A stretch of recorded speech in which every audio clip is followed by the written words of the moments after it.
Welcome back সবাইকে তারাপীঠ ভ্রমণের second পার্টে। তো আমরা আটলাতে যখন গেছিলাম, আটলাতে গিয়ে আমরা তো ওখানকার যে জীবজন্তু আছে তাদেরকে তো আমরা খাওয়াতাম এবং খাওয়াইও খাইয়েছি এবছর রাদার। অ্যান্ড তার সাথে এই ছোট একটা অংশ মিস আউট হয়ে গেছিলো যে হ্যাঁ, আমাদের সাথে যে সিম্বা মাসি, মম্মা, দেবস্মিতা, নেশমশা সবাই ছিলেন, ওনারা একটু চপও খেয়েছিলেন, চপ মুড়িও খেয়েছিলেন, বিকজ এটা এখনকার খুব স্পেশাল একটা ব্যাপার। তো আমি যদি চপটা যাই হোক, I don't like, but then of course যারা ভালোবাসে তাদের জন্য নিশ্চয়ই এটা দারুণ জিনিস, ওরা খেয়েছে। তো তারপরে মেন যে ব্যাপারটা সেটা হচ্ছে এইটা, দিস ইজ ওয়াই আমরা তারাপীঠ যাই প্রতি বছর, মা টানে আমরা যাই, কারণ আমরা প্রচণ্ড ভালোবাসি ওইখানে ভান্ডারা দিতে। তো ভান্ডারে is the unique activity that we do over there. ওখানে আমাদের একটা জায়গা দেওয়া হয় এবং প্রতিবারই আমরা যখনই অফকোর্স শ্মশানেই খাওয়ানো হয়। শ্মশানে ঢুকে, মানে আমরা যদি তারাপীঠ মন্দির হয়ে শ্মশান ঢুকি, তাহলে ওখান থেকে ঢুকে ডান দিকে যে চাতালটা আছে, সেই চাতালটায় তো মোটামুটি 8-10টা ভান্ডারা চলেই। তার সাথে চাতালের একটু পাশে একটা দোতলা বিল্ডিং আছে। তো সেই দোতলা বিল্ডিংয়ের ফার্স্ট ফ্লোরটাতে, গ্রাউন্ড ফ্লোরের আমাদের রান্নাবান্নাগুলো হয় এবং ফার্স্ট ফ্লোরে আমরা পুরো অ্যালট করি, ওইখানে আমাদের সবাইকে খাওয়ানো হয়। তো তো খাওয়ানোটা কি হবে সেটা আমরা ডিসাইড করে নিই। তো সেইভাবে আমরা বলি ওখানে যারা অ্যারেঞ্জমেন্ট করে তাদের, এবং সেইভাবে ওনারা আমাদের একটা অ্যামাউন্ট বলেন যে হ্যাঁ, আমাদের সেট কাউন্ট দেওয়া থাকে। আমরা 350-400 মতন লোক প্রতিবারই আমরা সার্ভ করে থাকি ওনাদেরকে, এবং তার সাথে আমরা কি খাওয়াবো সেটা বলে থাকি ওখানকার যারা কমিটিতে আছেন ওনাদেরকে। তো ওনারা একটা অ্যামাউন্ট বলে, সেই অ্যামাউন্ট আমরা দিয়ে দিই। এবং ওই দিন যেদিন খাওয়ানো হবে সেদিন ভোরবেলা থেকেই রান্নাবান্না শুরু হয় এবং মোটামুটি 11:30টার সময় আমাদেরকে ডেকে নেওয়া হয় বা আমাদেরকে বলে দেওয়া হয় যে আপনারা চলে আসুন, কেননা এরপরে খাওয়া দাওয়া শুরু হবে। তো সেই অনুযায়ী মোটামুটি ধরুন সকাল 11:30 থেকে 12টার মধ্যে আমাদের সার্ভ শুরু হয়ে যায়, আমরা সবাই সার্ভ করতে শুরু করে দিই। এবং সেই অনুযায়ী মোটামুটি 12:30 থেকে 1:45টার মধ্যে টোটাল আমাদের 350 থেকে 380 জনের খাবার কমপ্লিট হয়ে যায়। তারপরে ওই গোটা 20 জনের মতন পড়ে থেকে যারা আমরা যাই, ওই সবাই মিলে ওখানে তখন বসে, তো মোটামুটি 400 হেডস আমরা ওখানে সার্ভ করি। ইফ ইউ এক্সক্লুড আস 380+। তো আমরা মোটামুটি যারা যাই তারা এই লাস্টের দিকে বসে, লাস্টের দিকে মানে মোটামুটি 1:45টার মধ্যে বসলে, মানে 11:30 থেকে 1টার মধ্যে দি ভান্ডারা পর্ব গেটস কমপ্লিটেড। আর হ্যাঁ, মাঝে মাঝে যখন দেখি যে লোকের ঢল কমে এসেছে, তখন সঙ্গে সঙ্গে আমাদের কেউ না কেউ নিচে বলতে থাকে যে ওপরে ভান্ডারা হচ্ছে, কেননা উই ডোন্ট প্রমোট ইট না, মানে আমরা কোনো ব্যানার বা something anything like that is not required rather. But যেহেতু গ্রাউন্ড ফ্লোরে সবসময় হতে থাকে, তো লোকে ওখানেই বসতে শুরু করে। সেই জন্য আমাদের যখন ধরো লাস্টের দিকে কমে গেল, তখন আমরা নিচে গিয়ে বলতে থাকি, তখন হঠাৎ সঙ্গে সঙ্গে আবার পড়েও যায়। তো that is not an issue. তো সেইভাবে দেখতে গেলে আমাদের ওই 1টার মধ্যে ওটা কমপ্লিট হয়ে যায়। আচ্ছা, এবারে আমাদের ভান্ডারাতে কী কী খাওয়া দাওয়া হয়েছিল সেগুলো মোটামুটি আমরা দিয়েছিলাম ভাত, ডাল, মিক্সড ডাল, অ্যাকচুয়ালি মাছের মাথা দিয়ে ডাল, তারপরে একটা সবজি ছিল, ভাজা ছিল, মাছ ছিল, আর চাটনি, পাঁপড়, মিষ্টি, ব্যাস। তো this was the entire set up, যেটা আমরা এবারে করেছিলাম সবার জন্য, এবং মোটামুটি 1টার মধ্যে কমপ্লিট হয়েও গেছে। তো আমাদের মধ্যে যেরকম যারা সবাই যাই, তাদের মধ্যে সবাই আমরা জানি আমরা কী কী পার্ট দেবো। যেমন অমিয়কে দেখতেই পাচ্ছেন, অমিয় সবাইকে রাইস দিচ্ছে, ওখানে মেসোমশাই ভাজা দিচ্ছে সবাইকে। এখানে একটা ছেলে এসেছে যে ক্যাটারারেরই ছেলে, সে তরকারিগুলো দিচ্ছে। তো ক্যাটারার ছেলেরাও থাকে, তারা আমাদের হেল্প করে, আর রান্নাতে করেই দেয়, রান্না সার্ভ করার জন্য ওরা হেল্প করে আমাদের। আর নিকেশ মামা যেমন আসছে, ওখান থেকে মনে হয় ডাল নিয়ে আসছে। আর আমার পার্টটা হচ্ছে, আমি একদম শেষের দিকে সবাইকে পায়েস দিই, মিষ্টি মুখটা করাতে ভালোবাসি সবাইকে, তো সেই জন্য আমি পায়েসটাই দিতে থাকি। আর এক্সারসাইজতে যদি কোনো দরকার হয় তাহলে ভাতটা গিয়ে দিয়ে আসি। তো আমার পার্টটা হচ্ছে ওই, বাকি সবাই সবার মতন জানে কী কী করতে হবে এবং সেইভাবে দিতে থাকে, কোনো অসুবিধা হয় না। হ্যাঁ, এমনও সময় যায় যেখানে আমাদেরকে কাউকে গেটে দাঁড়াতে হয়, কেননা অনেক লোকের ঢল এসে গেলে আমাদের বলতে হয় যে যখন লোকের ঢল আসছে মাঝে মাঝে, তো সেরকম আমাদের বলতে হয় যে একটু দাঁড়ান, পরের ইয়েতে আপনি চলে আসবেন, মানে পরের ব্যাচে আপনি বসবেন, এই ব্যাচটা ভর্তি হয়ে গেছে। তো সেইভাবে আমরা বলতেও থাকি। তো সেইভাবে আমরা নিজেদের মতো নিজেদের একটা পার্ট ডিভাইড করেই নিই যে কে কোন জায়গায় থাকবে, কে কোনটা দেখবে এবং কে কোনটা সার্ভ করবে।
তো এবার আমাদের প্ল্যানিং ছিল যে ওই দিনটা, যেদিন আমরা দিচ্ছি মানে ভান্ডারা দিচ্ছি, সেই দিন সকালবেলা প্রথমে চলে গেলাম হচ্ছে মায়ের পুজো দিতে। তারপরে ওখান থেকে ফিরে তারপরে আমরা একটুখানি ব্রেকফাস্ট করে চলে গেলাম ভান্ডারা দিতে।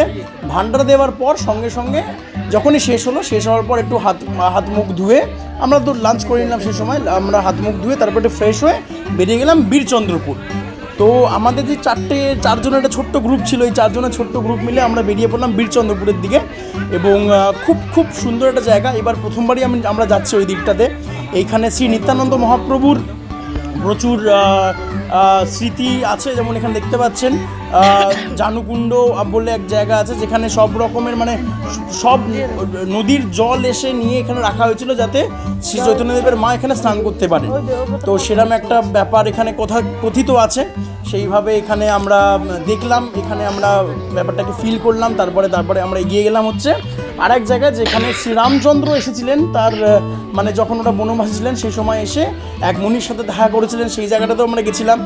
তো সেইখানে গিয়ে এই কয়েকটা 4-5টা ছোটো জায়গা আছে যেখানে ওইখানে আমরা ভিজিট করতেই পারি। ওখানে ইসকন মন্দির আছে। তো অ্যাজ উই মুভ ফরওয়ার্ড আমরা আস্তে আস্তে দেখতে পাবো।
কেন নেবো? আমাদের এই তারাপীঠেই তো আছে, এখান থেকে কেন নেবো? নিলে তারাপীঠ থেকে নেবো।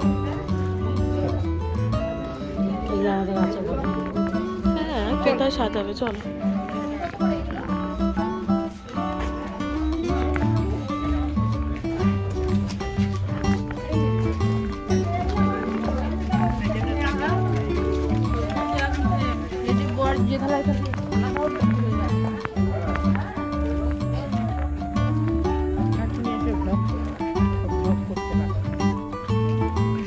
লাঠি দিয়ে কি হয় ব্লক করে?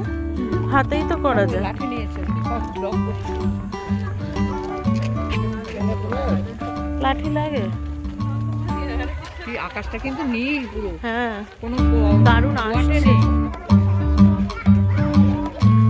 সব দেখতে দেখতে হঠাৎ করে তো একটা জায়গায় দেখতে পেলাম যে বেশ সুন্দর করে চা তৈরি হচ্ছে। এদের চা করার পদ্ধতিটা খুব সুন্দর, মানে একটা মানে মাটির হাঁড়িতে করে ওরা করে।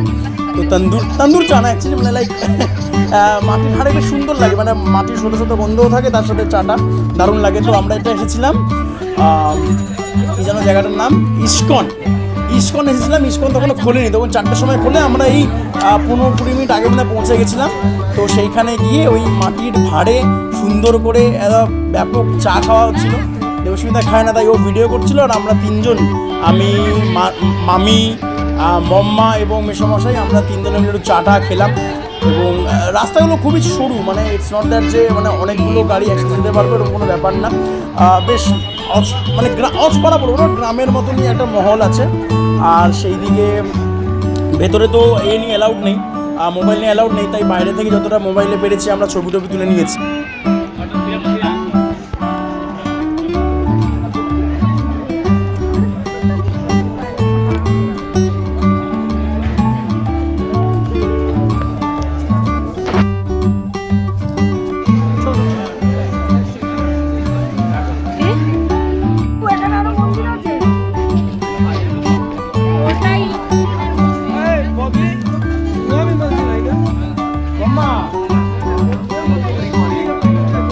শুনতে পাবে না।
তো ওই দিন ফেরার পর আমরা গেছিলাম হচ্ছে সন্ধ্যা আরতি দেখতে। তো সন্ধ্যা আরতি যখন দেওয়া হয় সেই দিনই আমরা শীতল ভোগ দিই।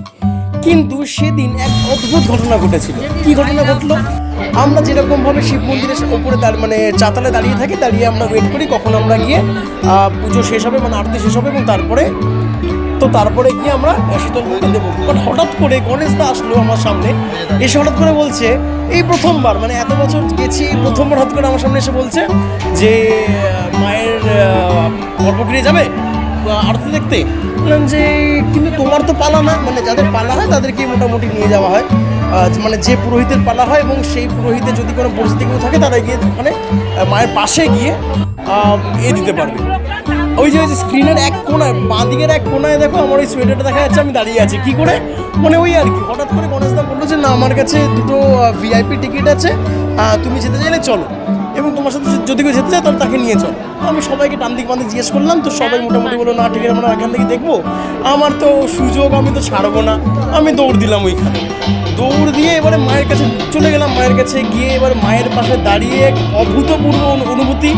মায়ের আরতি হচ্ছে, মায়ের সামনে দেখা মাকে সামনে থেকে, এই একটা অনুভূতি আমি কাউকে এক্সপ্লেন করতে পারবো না। তো তারপরে যখন আমরা ফিরে আসলাম, তারপরে ওই শীতলভোগ দিতে শুরু করলো। তো ওই যেমন দেখতে পাচ্ছি শীতলভোগ এসে গেছে, এবং সবাই মিলে আমরা যারা গেছিলাম আমরা যেরকম প্রথাগতভাবে শীতলভোগ দিতে থাকি সেগুলো দিচ্ছি। হ্যাঁ, শীতলভোগ আমরা এ তো এক অদ্ভুত অনুভূতি, সবাইকে মানে সবাই জানে, এবং যারা গেছে এবং যারা শীতলভোগ দেয় তাদের, এবং সেই সন্ধেবেলার একটা যে আমেজ ওইখানে, এটা মানে বলে বোঝানো যাবে না, এত সুন্দর লাগে। আমার মানে তারামা ডাকার পর তারামা যে এইরকমভাবে মানে একের পর এক আমরা যে কর্ম করতে থাকি ওখানে গিয়ে, যেন মানে প্রথাগতভাবে মানে মা করিয়ে নিচ্ছে। এটাই হতো তারাপীঠের মাহাত্ম্য, যে মা নিজে ডেকে নেয়, ডেকে নিয়ে নিজেই তোমাকে দিয়ে তার কর্ম করিয়ে দেবে। এটা আমার পার্সোনাল একটা থট প্রসেস, যেটা আমি মানি, এবং এই মান্যতাকে প্রাধান্য দিয়েই আমি তারাপীঠে যাই। আচ্ছা, যাওয়ার পরে যেরকম আমরা কি যেন বলে এটাকে, প্যারা নিয়ে আমরা প্রতিবারই বাড়ির টাড়ির জন্য নিতে থাকি। আচ্ছা, পরের দিন আমরা চলে যাই নলহাটি। তো নলহাটি মায়ের কাছে গিয়ে এখানে আমরা পুজো দিই। এবার প্রথমবার আমরা নলহাটি মায়ের কাছে গেছি, গিয়ে ওখানে সুন্দর করে পুজো দিয়েছি। এক দারুণ অভিজ্ঞতা, একদম ফাঁকায় পুজো দিয়েছি। তো তারই কিছু মুহূর্ত তুলে ধরছি।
তো নলহাটিতে আমরা ব্রেকফাস্ট করে নিলাম, করে নেমে মানে গরম পরোটা বা লুচি, তরকারি সব খাওয়া হলো। খাওয়া দাওয়া করে তারপর আমরা ফিরে আসলাম আমাদের গন্তব্যস্থল মানে তারাপীঠের দিকে।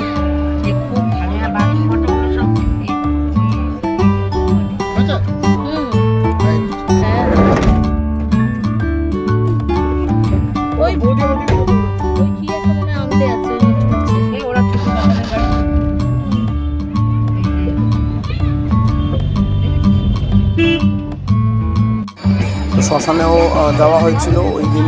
আমরা যেহেতু রাত্রিবেলা করে যাই, বাট সেই দিন আমরা সকালেও একবার ফেরার আগে একবার শ্মশানে গিয়ে মায়ের পদতলে নমস্কার করে তারপরে আস্তে আস্তে বেরিয়ে আসলাম। এবং অফকোর্স কিছু একটা লাঞ্চ করে নিলাম, লাঞ্চ করে হালকা করে লাঞ্চ করে পরের সেই দিনই আমাদের মানে 5টার সময় ট্রেন ছিল, তো ট্রেনে করে বাড়ির দিকে ফিরে আসলাম। তো এই আমাদের তারাপীঠ অভিযান বা তারাপীঠ যাত্রা শুরু থেকে শেষ হল। থ্যাংক ইউ সবাইকে।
Beep, beep.